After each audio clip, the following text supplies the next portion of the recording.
బాబు, ఇప్పుడే వస్తాను.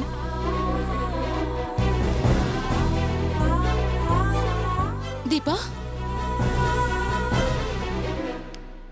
అమ్మా అమ్మా. దీపా, ఎవరమ్మా నువ్వు?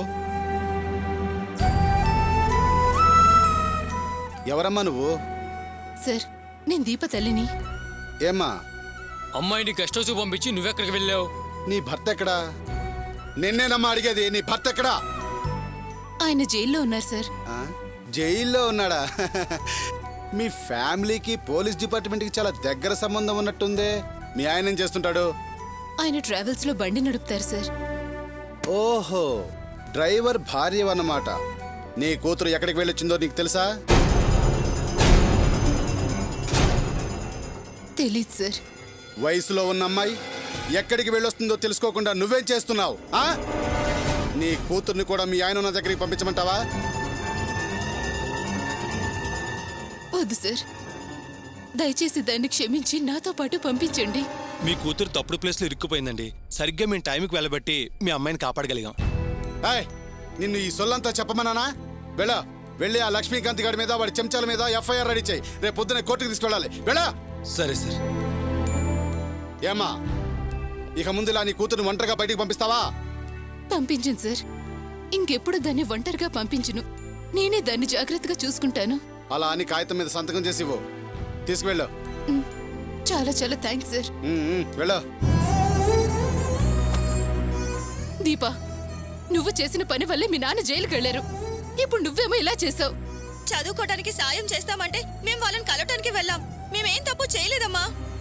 నాకు తెలుసమ్మా, కానీ మీ నాన్న మాటకి విలువ ఇవ్వకుండా, నాకు చెప్పకుండా సొంత పెత్తనం కట్టుకుని వెళ్ళావు. ఇప్పుడేమైందో చూస్తున్నావా? సరే, ఇంటికెళ్ళి మాట్లాడుకుందాం. అమ్మా, శ్రావణిని మనతో పాటు తీసుకెళ్దామమ్మా. దాన్ని ఇక్కడే ఉండని. ఈవిడ గారికి సాయం చేయడానికి వెళ్లే కదా మన కుటుంబానికి ఎన్ని సమస్యలు వచ్చాయి. ఇంకా దాన్ని అంటు పెట్టుకుని ఉంటావే? రా వెళ్దాం. అమ్మా, శ్రావణి వస్తే గానీ నేను రాను. నువ్వు వెళ్ళి వాళ్ళతో మాట్లాడు, అందరం కలిసి వెళ్దాం.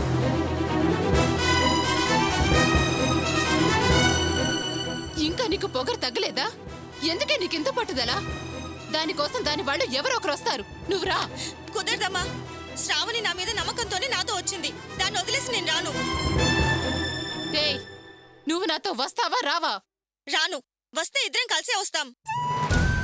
సరే, నీ ఇష్టం వచ్చినట్టు చెయ్యి. కానీ ఒకటి గుర్తుంచుకో, నువ్వింటికి వచ్చేసరికి నా శవం నీకోసం ఎదురు చూస్తూ ఉంటుంది.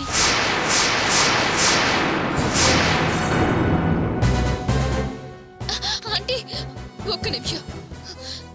దీపా, నువ్వు వెళ్ళు. నా గురించి దిగులు పడకు. నువ్వు మీ అమ్మతో కలిసి వెళ్ళు. నా ఫ్రెండ్షిప్ ని గౌరవిస్తే నువ్వు వెళ్ళు. వెళ్ళు, చెప్పేది విను. వెళ్ళు. ఏమండి, ఇలా రండి, సంతకం పెట్టండి. రా.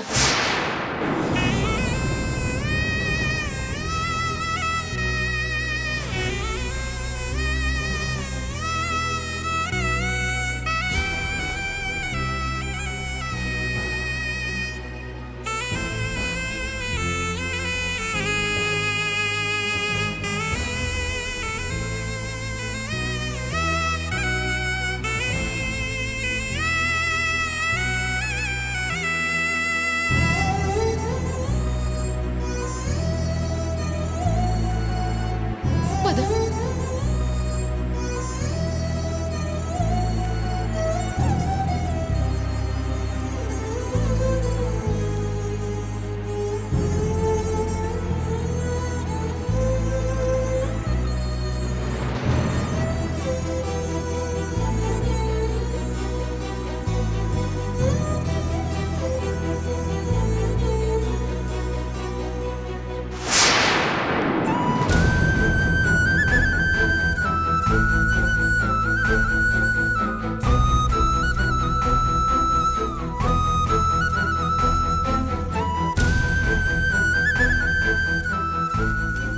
ఏమయ్యా నరేష్, సార్, ఈ అమ్మాయి కోసం ఇంకా ఎవరు రాలేదా?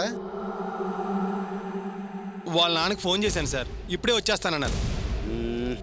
ఏంటయ్యా ఇది?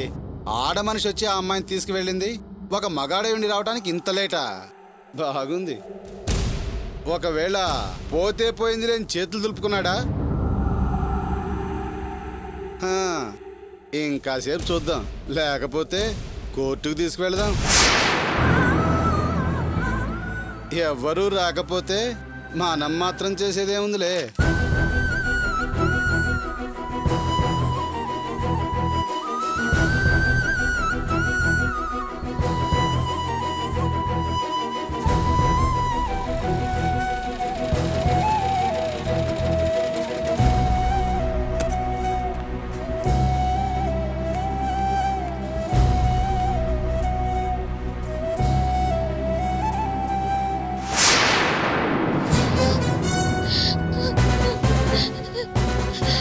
నాన్నా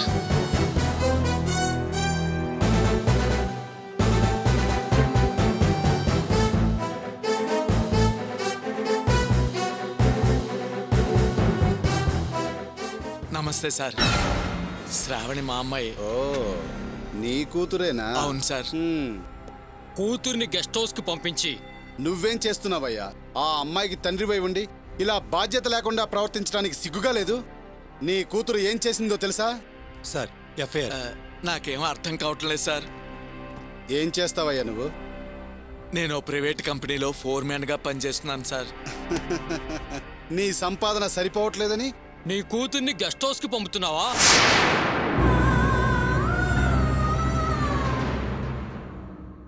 ఏమయ్యా, నీ కూతురు కాలేజీ ఫస్ట్ వచ్చిందంటగా? బాగా చదివే అమ్మాయిని పై చదువులు చదివేయకుండా ఇదేం పనయ్యా? సార్ జరిగిందేంటో అసలు నాకేం తెలీదు. కానీ నా కూతురు చాలా మంచిది. అలాంటి పనులు చేసేది కాదు. చక్కగా పెంచాం సార్. సార్ మీ అమ్మాయి ఏ తప్పు చేయలేదండి. హలో, నీ కూతురు ఏ తప్పు చెయ్యలేదు. నీ కూతురు ఆ దీపా కలిసి ఓ తప్పుడు మనిషి దగ్గర చిక్కుకున్నారు. సరైన టయానికి మేము పోకపోతే వాళ్ళ బ్రతుకులు కుక్కలు చింపిన విస్తరయ్యేది. ఇదే కదా నువ్వు చెప్పాలనుకున్నది అవును నరేష్? చూడు నరేషు, పోలీసోడివి పోలీస్ లాగా ఉండు. మధ్యలో ఈ వకల్తాలు పుచ్చుకోవటం ఎందుకు చెప్పు? వెళ్ళా. హలో, నీ పేరేంటన్నావు? రామ్మూర్తి సార్. చూడు రామ్మూర్తి, వయసులో ఉన్న అమ్మాయి ఇంట్లో ఉన్నప్పుడు ఓ కంట కనిపెడుతూ ఉండాలి.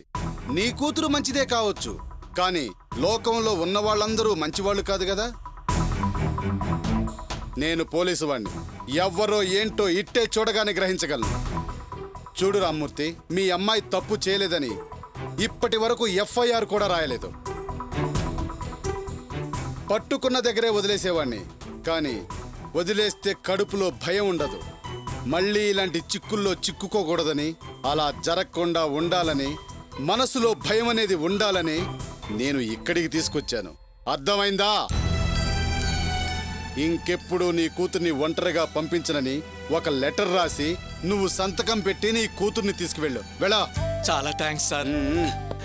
నరేష్ సార్, ఈయన చేత లెటర్ మీద సంతకం పెట్టించుకొని నేను కూతుర్నిచ్చి పంపించు. Super sir. మీరు ఎక్కడికో వెళ్ళిపోయారు. నరేష్ సార్ నువ్వు ఇక్కడే ఉండి ఆ పని కంప్లీట్ చేసి వాళ్ళని పంపించు. వెళ్ళా. అలాగే సార్. మీరు రండి సార్. రాంబాబు ఆ పెన్ పేపర్ది తీవయా చూస్తామేంటి? ఈ డీటెయిల్స్ ఓకే సార్. రండి సార్. మీరు ఒక్క సంతకం పెట్టండి, మిగతా ఫార్మాలిటీస్ అని నేను చూసుకుంటాను.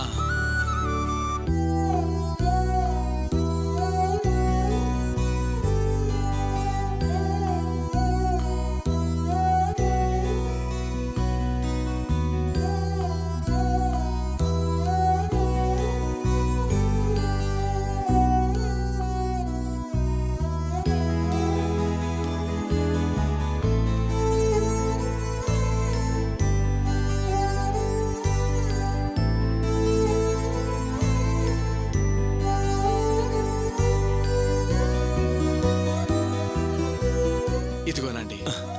థ్యాంక్స్ అండి.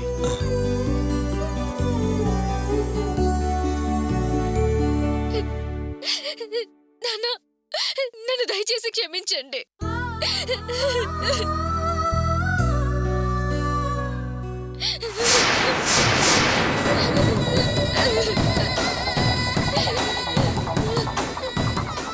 చూసావా అమ్మా, ఈ నాన్న బాధ్యత నీకు ఇప్పుడైనా అర్థమైందనుకుంటాను.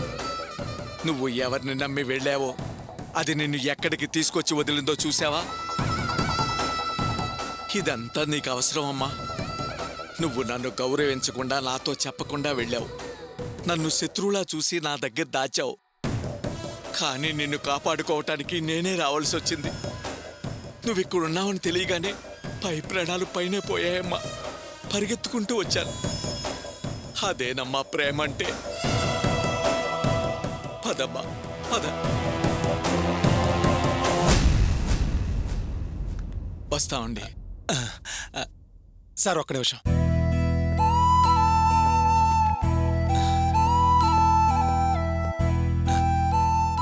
సార్ మీ అమ్మాయి ఏ తప్పు చేయలేదండి.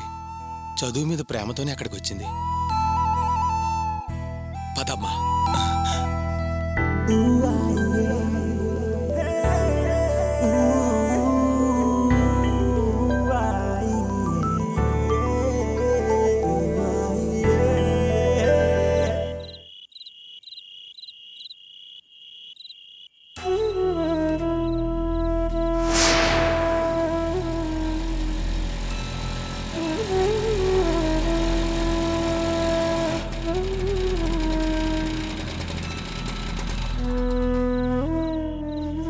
నానమ్మా,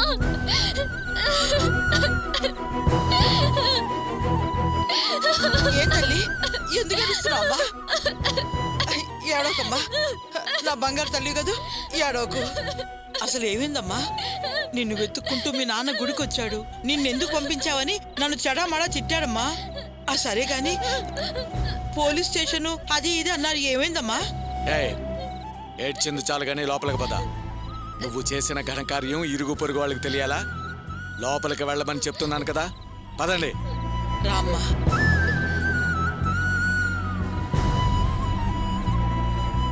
ఆగు. నువ్వెక్కడికి వెళ్ళొస్తున్నావో నాకు తెలుసు. అలా ఇంట్లోకి రా. వెళ్ళి తలస్నానం చేసి లోపలికి రా. ఏంటే ఏమంటున్నావే నువ్వు? ఈ టైంలో దాన్ని తలస్నానం చేసి రమ్మంటున్నావు? ఇదేమన్నా మైలింటికి వెళ్ళి వస్తుంది అనుకుంటున్నావా? ఆ విషయం దాన్ని అడగండి, తెలుస్తుంది. నేను ఒక ఆడపిల్లని ఇంట్లో పెట్టుకొని ఉన్నాను. దీని మూలంగా అదెక్కడ చెడిపోతుందోనని భయంగా ఉంది.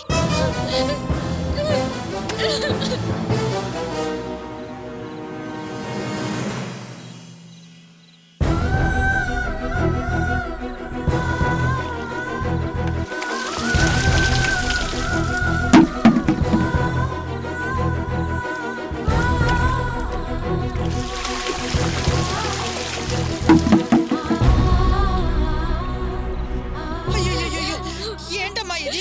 అదేదో అందని నువ్వెందుకమ్మా ఇలా చేస్తున్నావు? పర్వాలేదు నానమ్మా, కన్నీళ్లతో రోజు తడుస్తూనే ఉన్నాను. ఏమి ఆమె అనుకుంటాను. ఇదిగోనమ్మా, తుడుచుకో, తలంతా తడుచుకోండి. నానమ్మా, సరే పదమ్మా లోపలికి.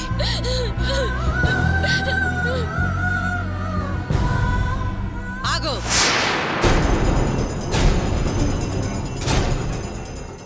మళ్ళీ ఏంటే వచ్చి రాగానే అంత ఎత్తున లేచావు? ఇంకా ఏమడుగుతావే? నాకు నిజం తెలియాలి. దీన్ని పోలీస్ స్టేషన్కి తీసుకెళ్లి కూర్చోబెట్టారంటే అర్థమేమిటి? దొంగతనమైనా చేసుండాలి, లేదా వేరే వృత్తి చేసిన ఆడదైనా అయి ఉండాలి.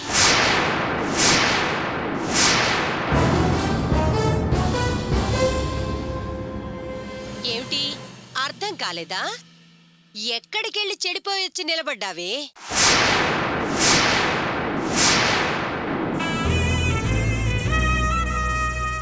మీ నాన్నని పోలీస్ స్టేషన్కి పిలిపించి అవమానించావు.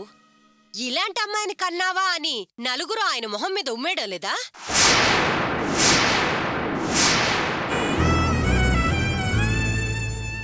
ఇన్నేళ్లు నిన్ను కష్టపడి పెంచినందుకు ఇదేనా మాకు బహుమానం?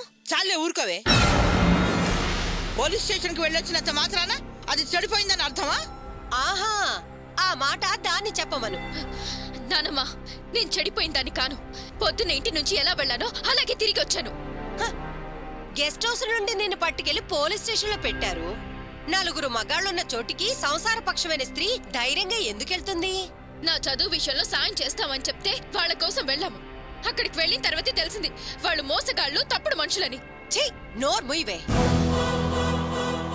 అబద్ధాలు చెప్పకు. నువ్వు ఒళ్ళు కొవ్వెక్కి అక్కడికి వెళ్ళావు. బయట పడినంత వరకు అందరూ పతివ్రత కబుర్లే చెప్తారమ్మా. బయట పడ్డాకే కదా అసలు నాకు తెలిసేది. పోలీసులు రాకపోయి ఉంటే అక్కడికెళ్ళి నీ పని చేసుకుని ఏమీ ఎరగని నంగనాచలా తిరిగి వచ్చేసేదాన్ని.